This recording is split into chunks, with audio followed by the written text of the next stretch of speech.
लावून जी क्रांती केली ती फक्त संत महात्म्याने. विठ्ठल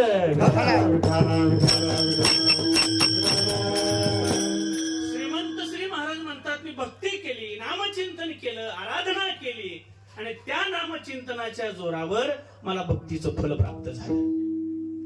भगवत कृपा सगळेच करतात, भगवत भक्ती सगळेच करतात, पण भक्तीचं फल प्रत्येकाला भेटत नाही. पण जगद्गुरु तुकोबऱ्यांनी जी भक्ती केली आहे ना, त्या भक्तीचं फल आजच्या अभंगात आहे. विठ्ठल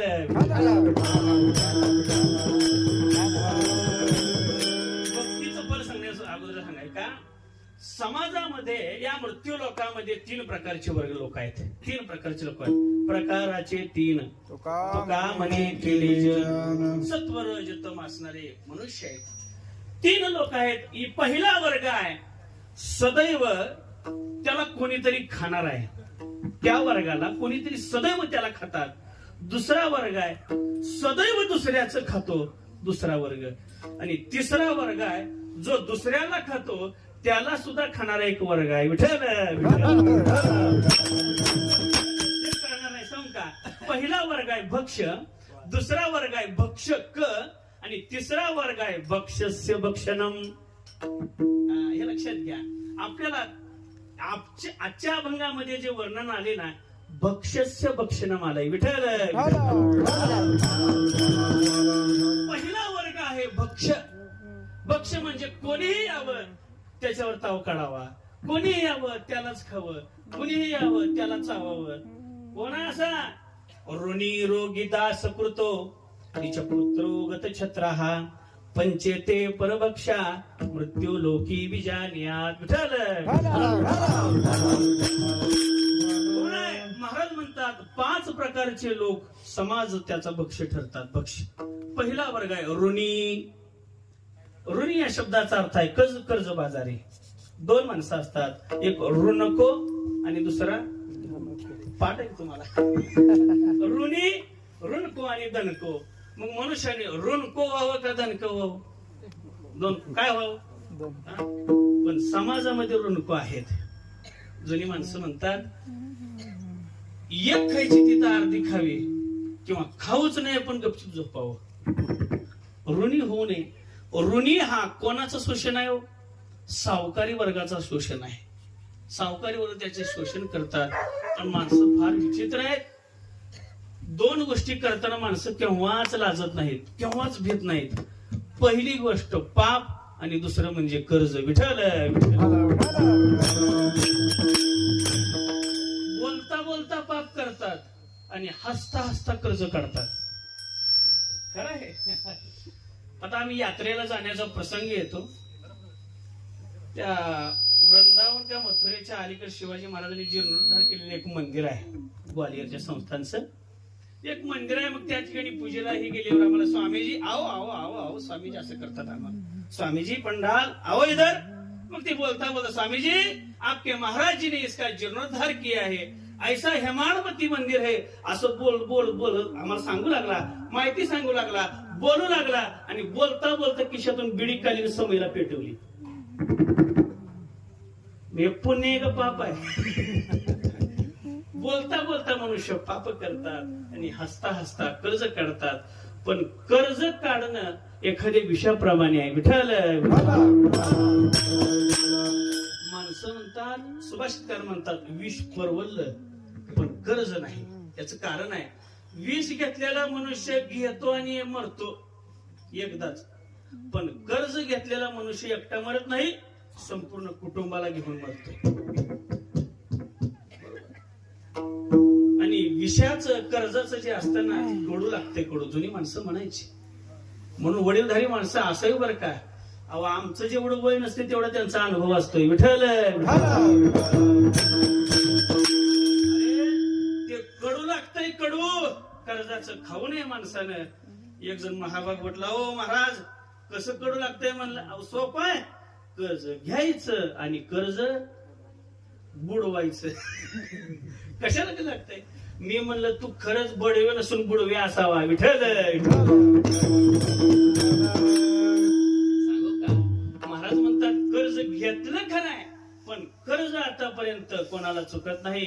ऋण वैर त्या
खून आणि वैर आणि हत्या आतापर्यंत कोणाला चुकली नाही. अहो भीष्माचार्य इच्छामरणी होते हो, तरी सुद्धा लहानपणी एक सरडा घेतला आणि काठाऱ्यावर टाकला. पुढे शरपंजरी होऊन पडावं लागलं. हत्या चुकली नाही, वैर चुकत नाही आणि ऋण तर केव्हाही चुकत नाही.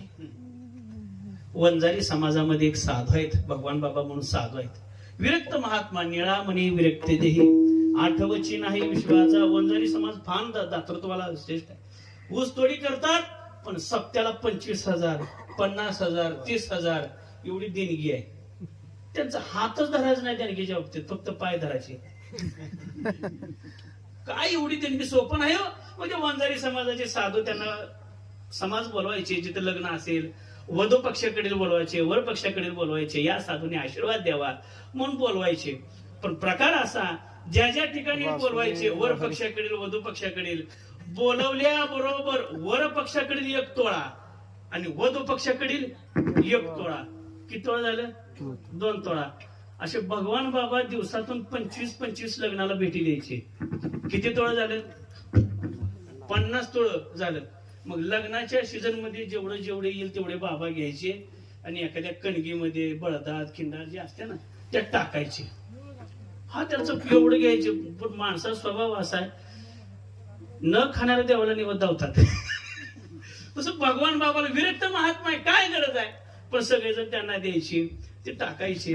पण जसं असतं बघा, जे तळ राखेल तो पाणी चाकेल, हा नियमच आहे. भगवान बाबाचे शिष्य जवळजवळ ते घ्यायचे. त्यातला एक शिष्य बाबांना म्हणला, बाबा अशी अशी अडचण आहे मला. मग काय कर, बाबाने सांगितलं त्यातल्या 2-3 अंगठ्या घे, काय असेल तर तुझी अडचण भागवून परत आणून दे. बाबा आणून दे म्हणले. 1 वर्ष गेलं, 2 वर्ष गेलं, बाबांनीही मागितले नाहीत, यांनीही दिल्या. अमावस्येचा दिवस आला, अमावस्याला ग्रहण आलं आणि त्या ग्रहणात ज्याने अंगठ्या नेल्या होत्या ती मेलं. आणि ज्या दिवशी हे मेलं त्याच दिवशी बाबांच्या गोशाळेमध्ये एक खोंड जन्माला आलं. काळा कुट्टा असं खोंड जन्मलं आणि पांढरा असा टिका जन्मलं. जन्म आल्याबरोबर सगळे शिष्य परिवार म्हणले, वा वा कसलं खोंड आहे, उमद खोंड आहे. बघता बघता 2 वर्षामध्ये ते झोपायला आलं. कुठल्याच बैलाला पुढे जाऊ दे ना, एवढं कामा चालू, सगळं गुणगौरव करायला हे करू लागले. वा काय खोंड आहे, नुसतं हा सुद्धा करू देत नाही, काय खोंड आहे, वा वा वा वा. बाबा म्हणून लागले, गुणवर्णन करू नका, त्या खोंडाचं मला माहित आहे म्हणले. लय गुण गाऊ नका, त्या खोंडाचं तुम्हाला 8 वर्षांनी इतिहास सांगतो म्हणले. 2 वर्ष गेले, 3 वर्ष गेले, 4 वर्ष गेले. शिष्याने 6व्या वर्षी विचारलं, बाबा आता तरी सांगा. आता नाही सांगत म्हणले, 8व्या वर्षी सांगतो. 2 वर्ष गेले, नेमका अमावस्या आली आणि त्या ग्रहणातच ते खोंड मेलं. मेल्याबरोबर शिष्य परिवार म्हणू लागले, महाराज स्वामीजी सांगा, ते खोंड मेले पण नेमका ग्रहणातच जन्मलंय आणि ग्रहणातच मेले, काय भानगड आहे? तुला माहित नाही म्हणजे आपल्याला जे रामभाऊ होता ना, त्याने आपल्याकडून 2-3 अंगठ्या नेल्या. अंगठ्या नेल्या पण परत माघारी आणल्या नाहीत, म्हणून त्याला आपल्या ठिकाणी बैलाचा जन्म घ्यावा लागला. पण शिष्य परिवार म्हणू लागले, पण काळ जन्मले, पांढर का नाही? अरे काळे कर्म केल्यावर कुठे गोर जन्मते? शिष्य परिवाराने परिचय सगळंच काळ आहे पण डोक्यावर पांढरा आहे. शिष्याने महाराजांनी सांगितलं, कर्म काळी करत होत पण कपाळाला पांढरा गंध लावत होत. पण गंध राहावर काय विठ्ठल आहे. मला सांगायचं काय, कर्ज कोणाला आतापर्यंत चुकत नाही. रोगी सुद्धा मनुष्य कोणाचं बक्ष आहे? डॉक्टरांचं बक्ष आहे. आताचे वैद्य कसे ते तुम्हाला सांगायची गरज नाही. अगोदरचे वैद्य आणि आताचे वैद्यात फार फरक आहे. अगोदर नुसतं आपल्याला ते तपासायला नाहीत अजून. आता डॉक्टरांकडे गेल्यावर आपण सांगावं लागतंय काय झालंय ते, त्यांनी सांगत नाही. मग असे जे डॉक्टर असतात, वैद्य असतात, आपलं काय करतात? शोषण करतात. महाराज म्हणतात, एक वेळेस यम बरा पण डॉक्टर नको. महाराज म्हणतात त्याचं कारण काय? यम एकदाच येतो आणि एकदाच घेऊन जातो यम, पण डॉक्टर येऊन घेऊन जातोय पण धन सुद्धा घेऊन जातोय. विठ्ठल धनाचं हरण करतात डॉक्टर. म्हणजे भक्ष आहे, भक्ष. प्रसंग असा आहे का, एक जणाचं पोट बिघडलं, काय करावं. आम्ही विचारलं दवाखाना कुठं आहे. मग दवाखाना कुठं आला असं विचारल्यानंतर विचारलं आम्ही, आणि त्या दवाखान्यात गेल्याबरोबर त्या डॉक्टरचं नाव होतं डॉक्टर प्राणहरे. काय होतं डॉक्टरचं नाव? डॉक्टर प्राणहरे. जरा पुढे गेलो, पाठी वाचली तर तेवढ्यात लिहिलं होतं डॉक्टरचा दवाखाना दुसऱ्या मजल्यावर होता, आणि तिथं लिहिलं होतं नीट वर जाण्याचा मार्ग. कळतंय नाही सगळ्याला? म्हणजे रोगी हा डॉक्टरांचं भक्ष्य आहे. रोगी दास करतो, म्हणजे एखाद्या नोकर असेल, दास असेल. नीचपुत्र हा, नीचपुत्र म्हणजे वाईट नाही बरं का, सगळ्यात शेवटचा मुलगा म्हणजे कोणाचा तरी भक्ष्य आहे. कसं तुम्ही म्हणाल, एखादं शेंडीफळ असेल, शेंडीफळ नाही, एकदम शेवटची असते ते. आता ते नाही, कारण आता दोनच आहेत, हम दो हमारे दो. अगोदर होता कारभार होता, महाराज म्हणायचे आमचे 4-4, 5-5, 6-6 लेकरं सगळ्याला असायची. मग एकदम शेवटचं जे पोरग असते ना, सगळ्याला भावानं यावं त्यालाच काम सांगावं, भाऊजाईने यावं त्यालाच काम सांगावं, वडिलांनी यावं त्यालाच काम सांगावं. म्हणजे सगळेच त्या काय करतात, त्या नीचपुत्राचं काय करतात, शोषण करतात. म्हणून आमच्या मराठवाड्याकडे एक म्हण आहे, नक्ट व्हावं पण धाकट होऊ नये. नीचपुत्र हा कोणाचा तरी भक्ष्य आहे. गतछत्र हा म्हणजे परकीय राजाने आक्रमण केलं, मी याचे छत्र हरवलं, राजा आहे पण प्रगती करता येत नाही. गतछत्र हा, असे 5 भक्ष्य आहेत. हा पहिला वर्ग. दुसरा आहे भक्षक, सदैव दुसऱ्याचं खाणारा. महाराज म्हणतात मशको, मक्षिको, वेश्या, ग्रामनीर, गणकशैव. फार सुंदर वर्णन आहे बरं का. मक्षिका म्हणजे माशी. माशीने आतापर्यंत कधी स्वयंपाक केलाय का? सदैव दुसऱ्याचं खाते. मक्षको उंदीर, सदैव दुसऱ्याचं खातो. वैश्या, सदैव दुसऱ्याचं खाते. ग्रामनीर, ग्रामनीर या शब्दाचा अर्थ आहे गाव पुढारी. याला अपवाद नाही बरं का. ग्रामनीर या शब्दात गाव पुढारी सदैव दुसऱ्याचे खातात. महाराजांची भाषा आहे बरं का. इथले सोडून विठ्ठल.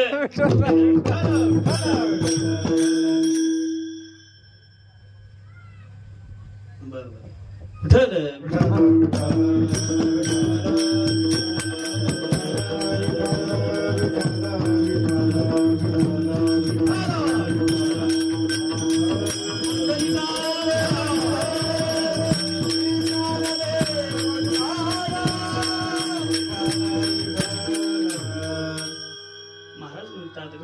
गाव पुढारी सदैव दुसऱ्या. आपला दुसरा वर्ग चालू आहे.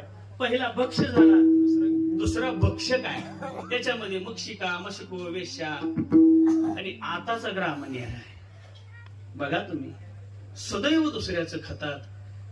महाराष्ट्रातील सरपंच अमेरिकेला गेला, आणि तिथे गेल्याबरोबर त्या अमेरिकेचं सरपंच न्यायला पाहुणचार कसा असतो, इकडे तिकडे गेल्यावर पाहुणचार होतोच ना.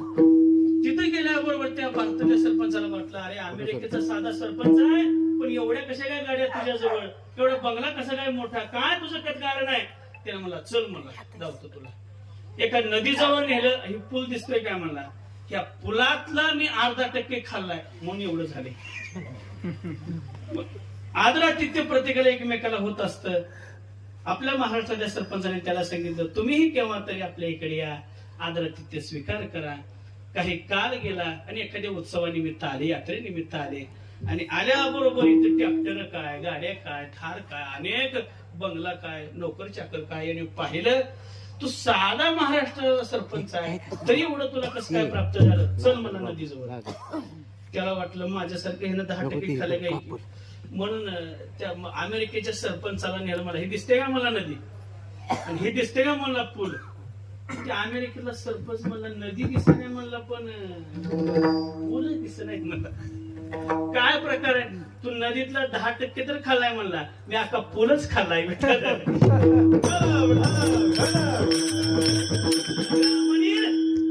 ग्रामनीर गाव पठारी खातात. ऐका, गणकच शैव, गणकच म्हणजे तलाठी. महाराज म्हणतात तलाठी सुद्धा काय करतात, एखादा विरळाच बर का, विरळात एखादा कागद आपण काय करतो, एखादा कागद पुढे सरकवण्यासाठी ओढू नये म्हणून काय करतात, वजन ठेवतात. काय ते कसलं वजन, दगड हे असले ठेवतात का, हा जे ठेवावंच लागतंय. त्यावेळेस काय होतं, जे नलेली लल्लाटी ते करुण दाखवी तलाठी.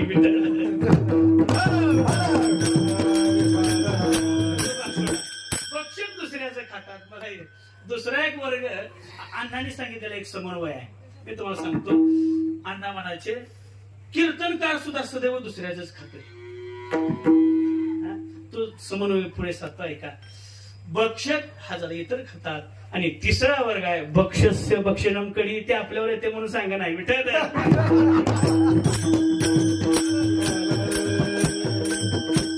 भक्षस्य भक्षणम कडी तिसरा वर्ग आहे. काय आहे, जो जगाला खातोय, जो दुसऱ्यांना खातोय, जो इतरांचं वाटोळं करतोय, त्याचं एकदा वाटोळ होणार आहे. इतरांसाठी खडा खातोय, त्याचंही वाटोळ कधीतरी होणार आहे. जो इतरांसारखं काय कधीतरी त्याला महाटक भेटणार आहे. जग काळ जगाला खातोय, सर्व सृष्टीला खातोय, पण त्या काळाला खाणारा कोणीतरी आहे विठ्ठल.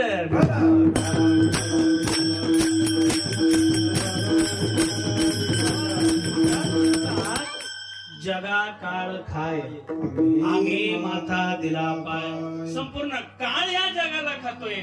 संपूर्ण सृष्टीतील जड जीव चेतनीय सजीवाला सुद्धा काळ ग्रासतोय.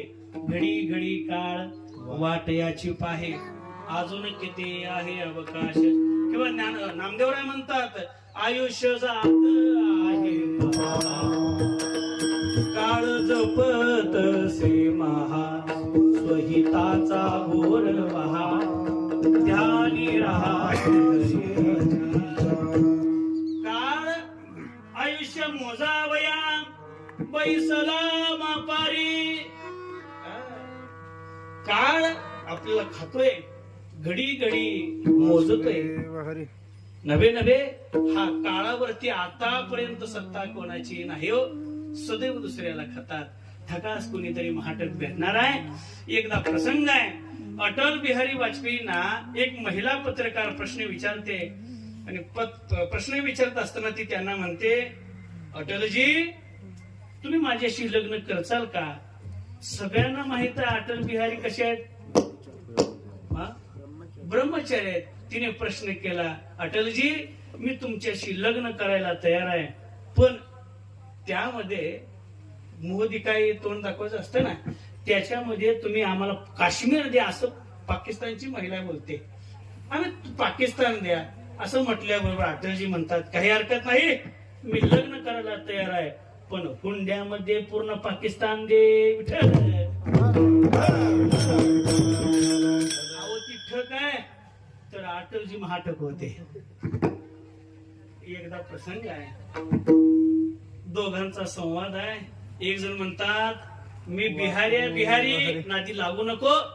तर अटलजी म्हणतात तू बिहारी आहे, मी अटल बिहारी आहे. विठ्ठल प्रकाश महाटक कोणीतरी भेटलेलाच असतो. त्यामध्ये जो जगाला खातोय, जो जगाला ठकवतोय, सदैव दुसऱ्याचं भक्षण करतोय, त्याचं सुद्धा भक्षण करणारा कोणीतरी आहे. महाराज विनोदाने सांगायचे. अण्णा म्हणतात कीर्तनकार सदैव दुसऱ्याचं पाकिट घेतात, मग त्यांना सुद्धा ठकवणारा कोणीतरी असतो का नाही. कोण असतात.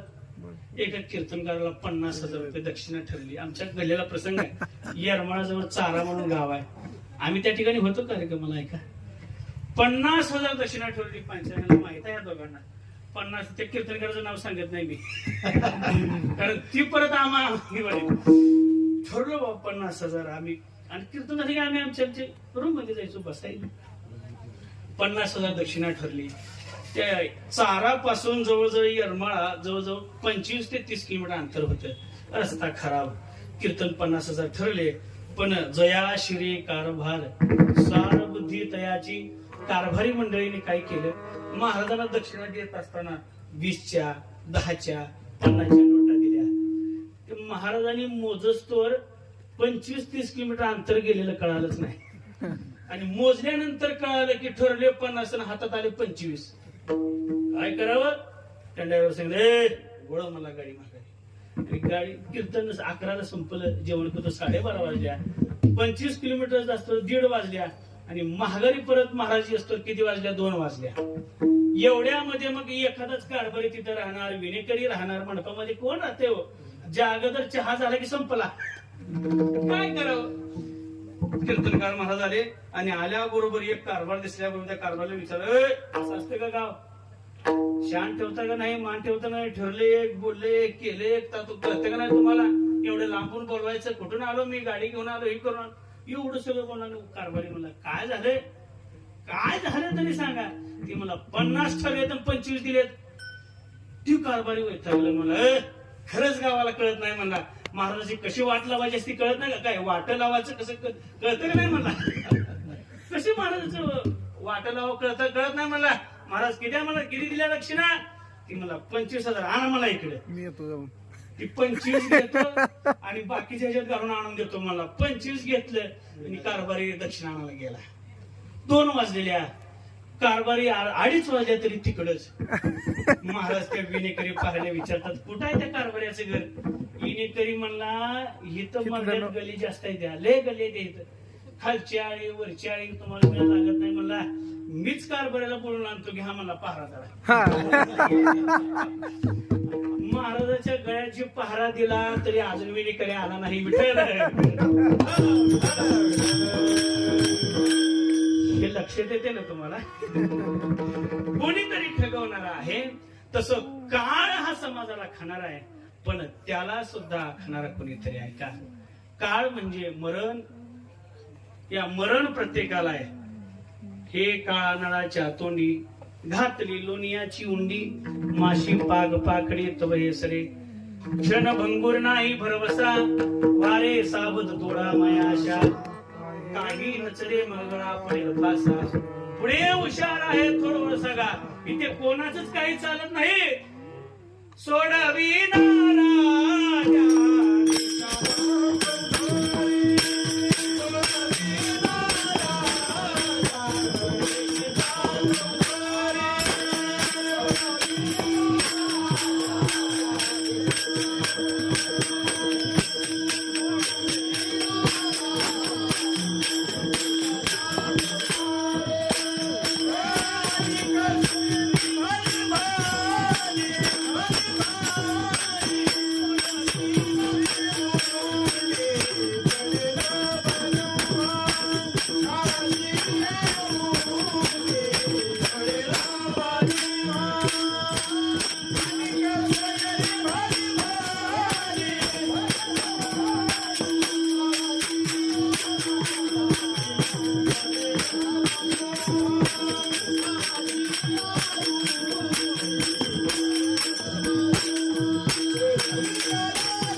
फक्त एकट्यात अंत काळी मी परदेशी.